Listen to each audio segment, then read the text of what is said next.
Welcome to the Dark Turn channel. Thank you so much for clicking on this video.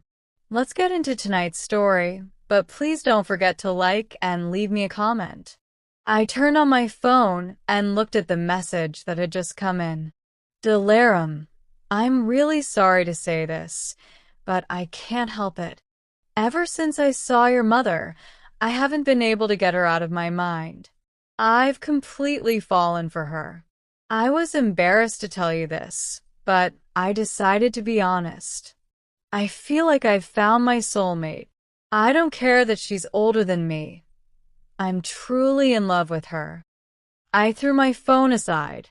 This was the fourth man in my life who had fallen in love with my mother.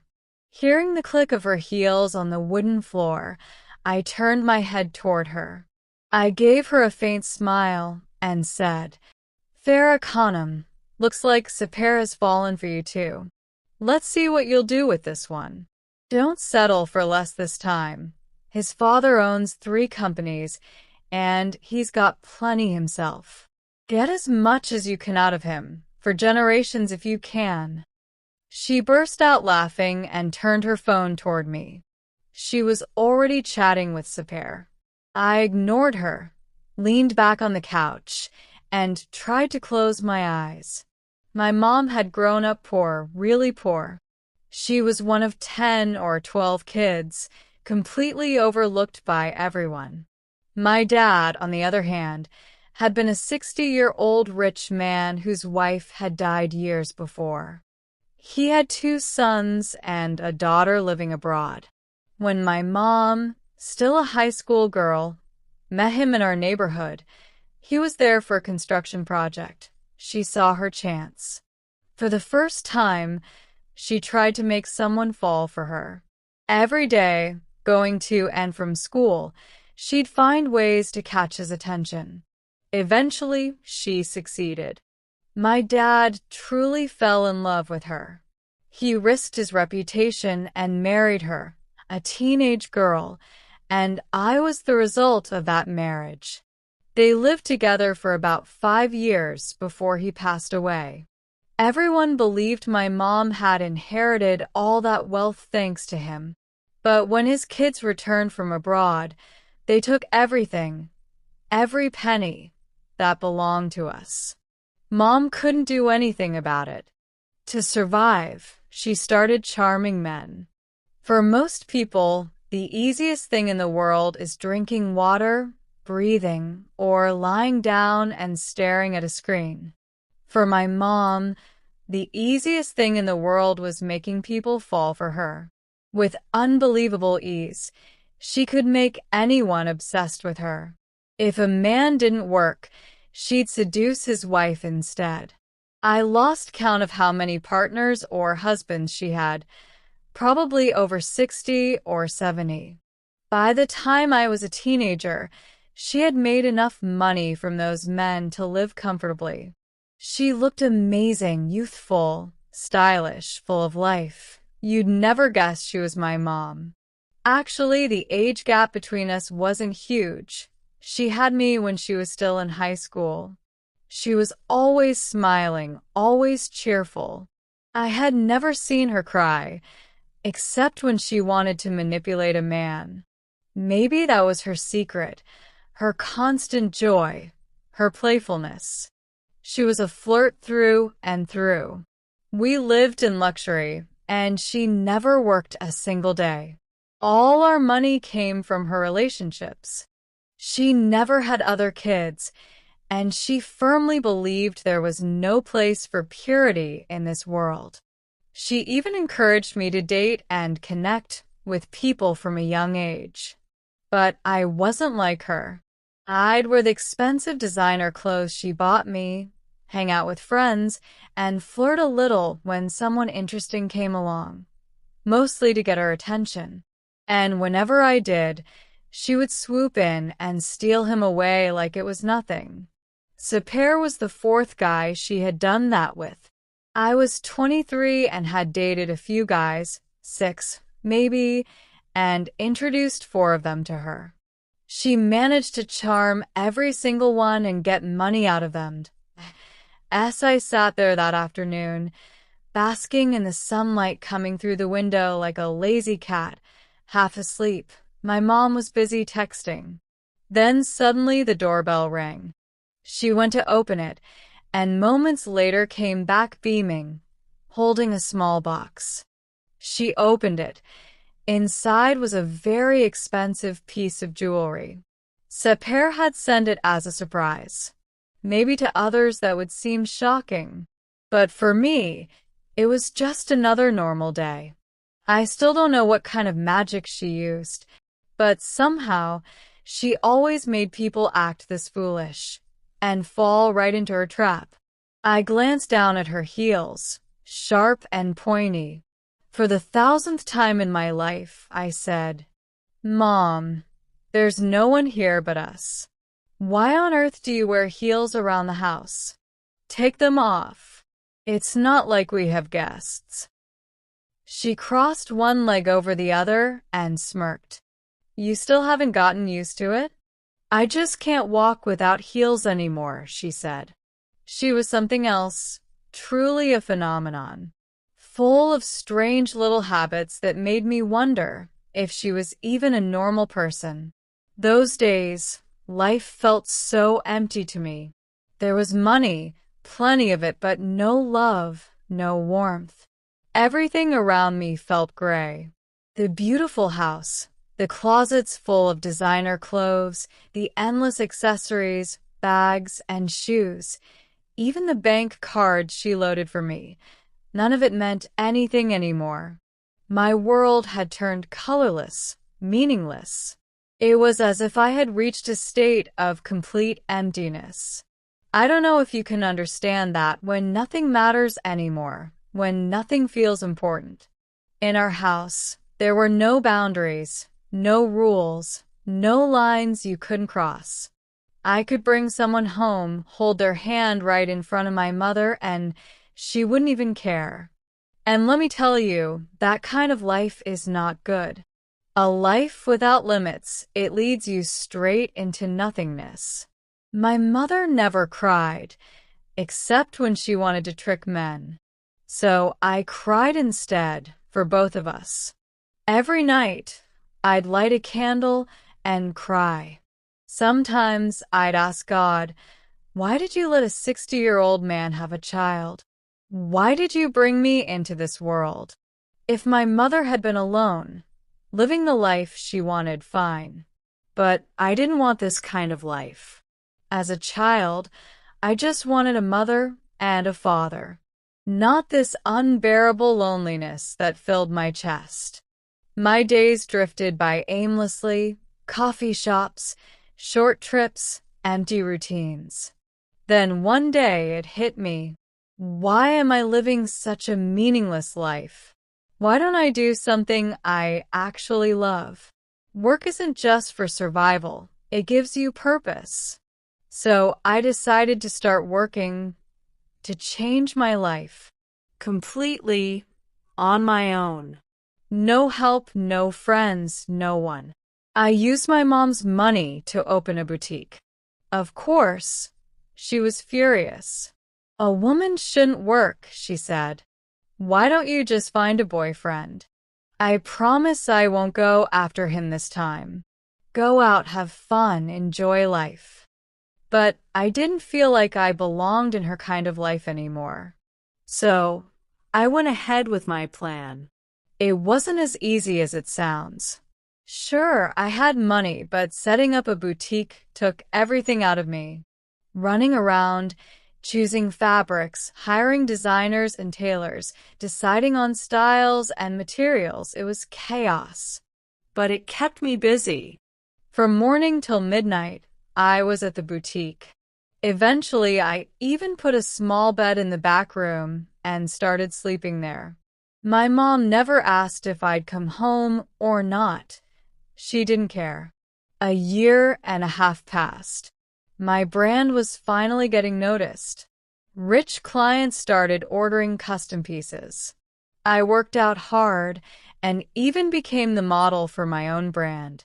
I started an online shop and posted photos of myself wearing my designs. After a year and a half of nonstop work, I finally saw results. My brand was growing fast. The money I had invested, I was now earning it back. For the first time in my life, I didn't feel empty anymore. Every morning I'd wake up and rush to work, stay there until late at night. Sometimes I'd go out with friends, and sometimes I'd just sleep all day. But my mind was always buzzing with new design ideas, clothes that no one else was making. To be fair, many of my best ideas came from her, my mother. Not because she told me what to design, but because she was my inspiration. Her aura, her confidence, her femininity, that energy flowed into my designs. That's why wealthy women adored my brand. They said my clothes made them feel powerful, alive. The office where my boutique was located was in a fancy building. Next door, there was an engineering firm. I knew the guy who ran it, a very polite man. We had met a few times in the elevator or when paying maintenance fees for the building. That evening, around sunset, we both got into the elevator. I smiled and said hello. Right then, my phone rang. It was someone I had paid to send me fabrics. But the guy had disappeared with my money, and the fabrics never arrived.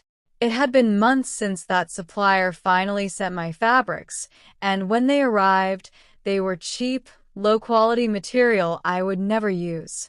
I couldn't risk ruining my brand's reputation with something like that. I was furious. I had lost money and time, and my brand's image was at stake. When I saw his number calling again, I snatched up my phone and yelled, "I have nothing left to say to you. I've already filed a complaint. You'll regret this, I promise. It's been 4 months since I placed that order. You kept my money all this time, and now you send me this trash? I'm returning every single piece of fabric you sent." The man started cursing at me, horrible insults, shouting that I couldn't do anything to him. My throat tightened, tears welled up, and I was just about to hang up when suddenly a strong hand reached forward and took my phone away. The elevator doors opened as I stepped out, staring in shock at the man beside me, the engineer from next door. He started arguing with a man on the phone. His tone was deep, sharp, and serious. "Don't think you can mess with someone just because she's a woman or because she's alone," he said firmly. "You've got until tomorrow morning to send her fabrics, or I'll handle it myself, and trust me, you won't like how that turns out." Then he hung up and handed the phone back to me.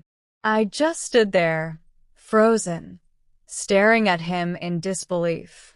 He ran a hand through his hair and said, "If he doesn't send your fabrics by tomorrow, let me know. I'll have a few of my guys go and handle it. They'll bring your stuff back." I thanked him over and over, telling him I felt bad for dragging him into my mess. He just smiled and said, "That's business. No matter how much money you make, never pay anyone in full before they deliver. Give them a check, let them send the goods first, then you pay. Trust me, they're always eager to sell. They'll take the deal." I lowered my head and said quietly, "I didn't know any of that. I started this business all by myself a year and a half ago. I've never seen anyone do business in my house. No one to learn from. Everything I know, I learned the hard way. If my boutique is standing today, it's not because I'm smart or experienced. It's because I worked endlessly for it. I spend so many long hours in that office, working nonstop." He smiled faintly and said, "Ever noticed? "You may not pay attention to me, but I've seen you. How you unload shipments with your workers, how you talk to your designers. I even follow your page. I know you're the model for your own brand, doing all the photo shoots yourself. It really felt like I was finally getting somewhere in life. He even told me I was working too hard and deserved something bright and beautiful in return. Then he glanced at his watch and said he had to go, but made me promise to call him the next morning and let him know if the fabrics had arrived. That day was the first time I met Benjamin. The next morning, when the fabrics still hadn't been delivered, I went straight to his office. It was my first time there. The place was beautiful. I stood quietly near the door and told him the supplier still hadn't sent anything. He just nodded and said calmly, "Don't worry, you'll have them by tonight." I didn't believe him. I thought he was just trying to sound confident. How could anyone make that horrible man send the fabrics after all this time? But by sunset, I heard the workers coming in, carrying rolls and rolls of fabric. My jaw literally dropped. I smiled and said, "Mr. Benjamin, you shouldn't have brought them here. They need to go to the workshop." He gave a faint smile and said, "I don't know where that is. Just send them over tomorrow morning." I thanked him again and again. The next day, I sent him a big bouquet of flowers as a thank you gift. He messaged me, saying it wasn't necessary, and told me that if I ever ran into problems like that again, he'd be there to help. Later, he came to my office and said, "Your office looks great, but my design team can make it even better." I didn't hesitate. I agreed immediately. His team came in and started working, and from that day on, we saw each other almost every day. As time passed, we got closer. When we finished our daily tasks and had no more meetings or deadlines, we'd go to the cafe in the building. I'd drink coffee, and he'd always order tea. The more I got to know him, the more I admired him. He told me about his background, how his father had been a laborer, his mother a housewife, and how he'd built everything from scratch. Now he was successful, and he still took care of his parents. I didn't fall in love with him right away. It wasn't one of those love at first sight things. But no one had ever stood up for me the way he did that day. No one had ever protected me like that. Whether I wanted to or not, that moment changed something inside me. He wasn't like the men my mother used to date or the ones I had been with. He was traditional, grounded, and respected his culture, the complete opposite of my world. I tried to seem like someone who had boundaries too, someone with a family who cared about when I came home, just so I wouldn't scare him away. 6 months passed, and though he hadn't officially asked me out, we spent a lot of time together. I could tell he liked me, but I didn't let him drive me home. I was scared he'd see what my real life looked like, the men coming and going from our house, and realize I wasn't who he thought I was. One night, around 10 p.m., we were having dinner at a restaurant. I looked at my watch and said I had to go. For the first time, Benjamin reached out and placed his hand over mine. My heart skipped a beat. My cheeks flushed red, and I looked down, trying to hide it. He said softly, almost nervously, "Kiana, I know this isn't the best time or place, but I can't hold it in anymore. I've fallen for you, for your beauty, yes, but also for your strength. You're not relying on anyone. You're building everything on your own, working nonstop, and still managing to stay kind and composed. And after all the times we've gone out, not once have you acted like the other girls. You're special, one of a kind, and I've given you my heart." Then he added, "I don't want an answer right now. Go home, think about it. If you feel the same, tell me tomorrow so we can move forward and start planning our engagement." I forced a small smile and asked, "Move forward with what, exactly?" He chuckled softly. "With marriage, of course. I'm not the kind of man who keeps someone waiting. When I love someone, I mean it." I smiled faintly, but inside, my heart was breaking. "I've gotten to know you," I thought, "but you have no idea who I really am." I said goodbye with a heavy heart, trying not to cry. When I got home that night and opened the door with my key, I froze. I could hear my mother's voice, but not just hers. There were two men's voices, laughing, whispering. I shut the door quietly. My hands were shaking. I slid down against the wall and sat on the floor, trying not to make a sound as tears rolled down my face. For the first time, my shoulders trembled from the kind of pain I didn't even know existed. How could I ever bring Benjamin, a religious, traditional man who valued family and morals, into this house? If he ever met my mother, she'd instantly ruin everything. She was charming, manipulative. She'd flirt with him before I could even introduce them properly. I went straight to my room and locked the door. It had never mattered before what my mother did, but now it did. I didn't want Benjamin to ever think I was like her. I sat on the floor, staring at the dark ceiling, and started to pray. You whispered, "Go." I haven't been a good person, but maybe that's because I never had a good example. Please don't let my heart break. I've never loved anyone like this before. Please let me end up with him. I cried until I couldn't anymore. Then I wiped my face and whispered again, "I won't worry anymore. I know you have a plan for me, better than anything I could imagine.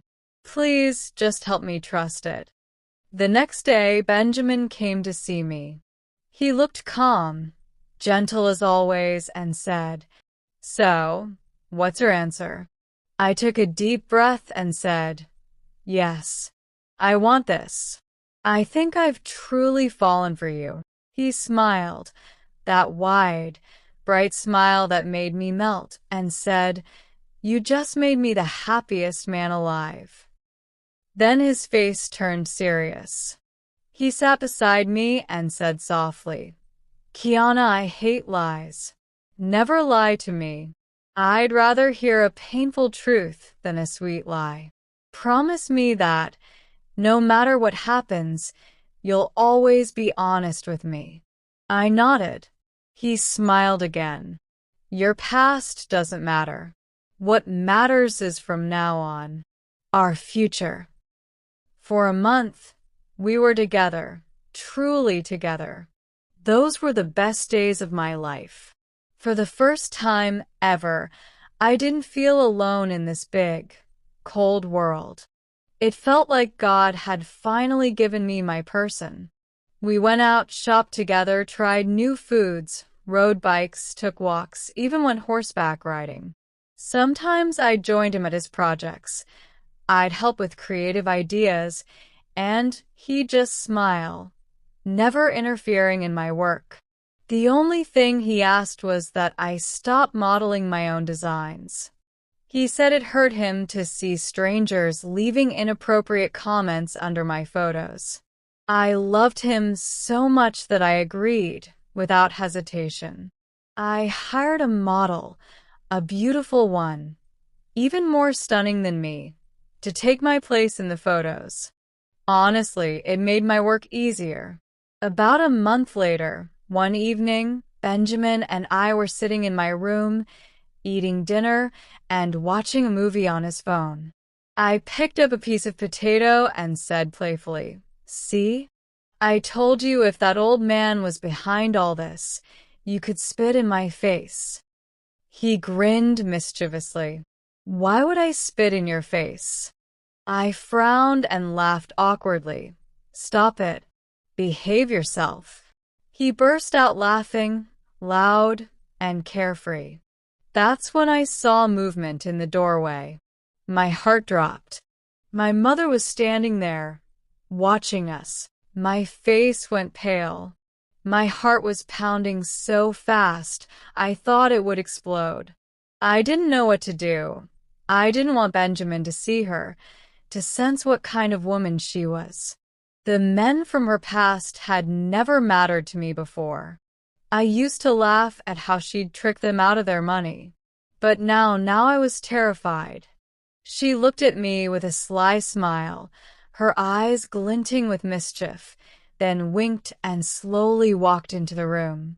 I stood up quickly and forced a smile. Mom.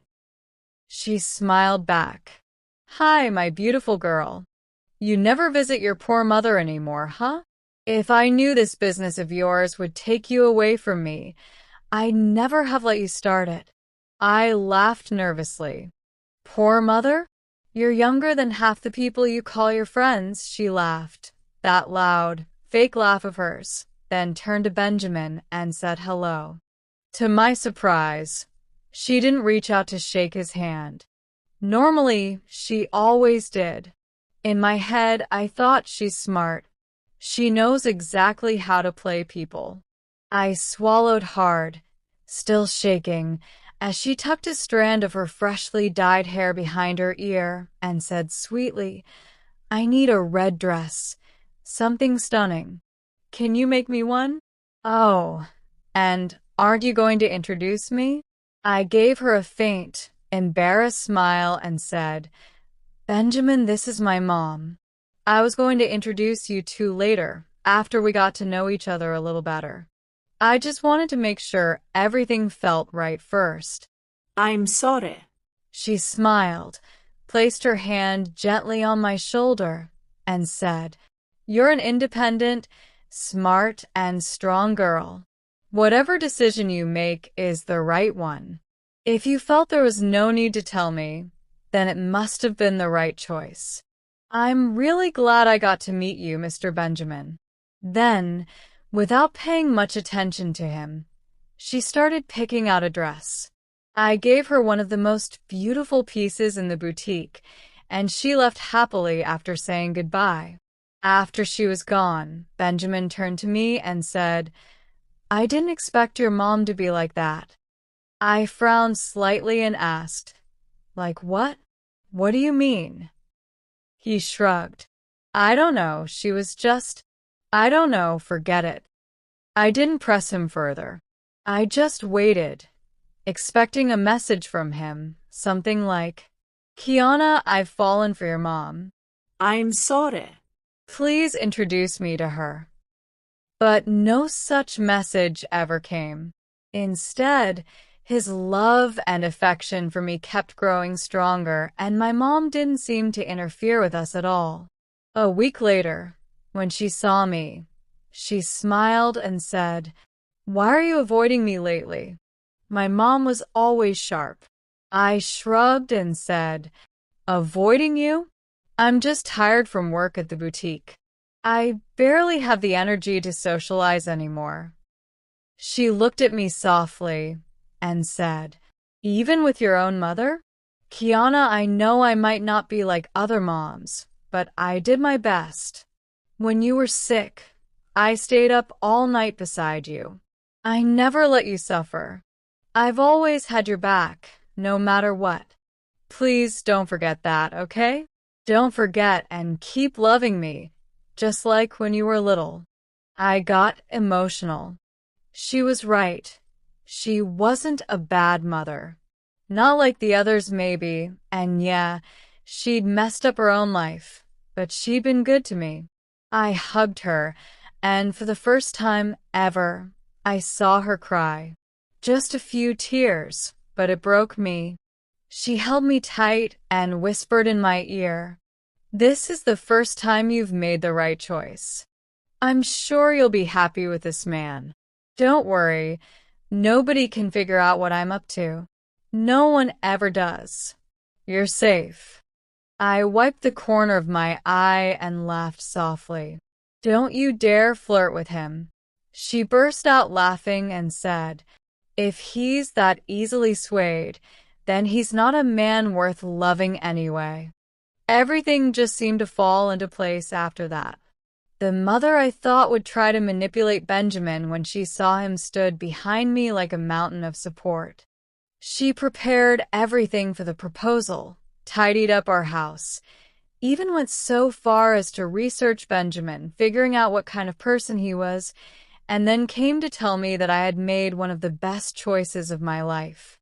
In short, everything came together so that I could taste happiness in this world and pursue the life I truly wanted. Meanwhile, they had come to propose, and we were almost at the point of getting engaged. Then one night, Benjamin called me, full of anger and hatred, saying he hated me and other harsh things. When he said all that, I didn't respond. I just sat in silence at the edge of my bed and thought. My intuition had told me from the start that he would figure everything out. I didn't know how he knew or from where, but I had felt from the beginning that Benjamin understood everything. After unloading all his anger and hanging up, I sent him a message, telling him I love him very much. I don't care what the people around me have done. Since I grew up, I have lived my life the way I wanted, the lifestyle I chose. I never lied to him. I am the same Kiana, he knows. If he wants and agrees, he can come forward. If not, he can do whatever he feels is right, and I won't pursue it any further. It was 6 a.m., and I hadn't slept. At 6 a.m., he messaged me, saying he hadn't slept either and had been roaming the streets. He felt this love was worth me telling him the truth, or at least giving him a chance to talk again. He said, "Whenever you wake up, come to the cafe where we always had breakfast together." I quickly replied, "I didn't sleep either. I've been up all night." He came to our house, I got into his car, and after driving a little, he stopped on a side street. He looked at me and said that my brother had called him. I lowered my head. So they had betrayed us. I don't know why they held such a grudge against us. He explained that, technically, my brother isn't really my brother, and he told me how my mother had ruined his elderly father's life. I smirked and asked, "What exactly did she do?" "A 60-year-old man who marries a high school girl, then dies in old age. What could have happened to him for her to hold such a grudge?" He leaned back and continued. "A man contacted him, claiming to be my brother. He said his father had been cheerful and lively, but married a woman who had stayed in contact with her ex-boyfriend from before marriage.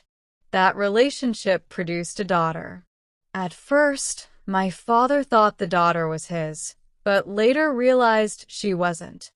His wife was incredibly corrupt, having relationships with all her colleagues and my father's subordinates, which caused him to have a stroke and die.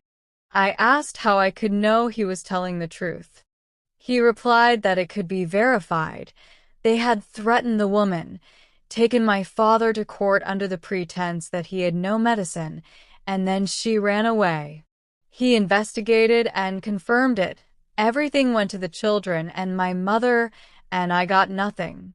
He said I couldn't even raise my child properly, that I was like that daughter's mother. He said he had 2 legs and could take the other 2 and run away, freeing himself from us. At that point, nothing else mattered. What mattered was Benjamin stayed, and his love was there for me. I realized how miserable I had been, how unfortunate, not even knowing who my father was or how much my mother had lied. I broke down crying, and seeing that, he understood that I had no knowledge of these things. He didn't leave me alone. He was my mountain of support.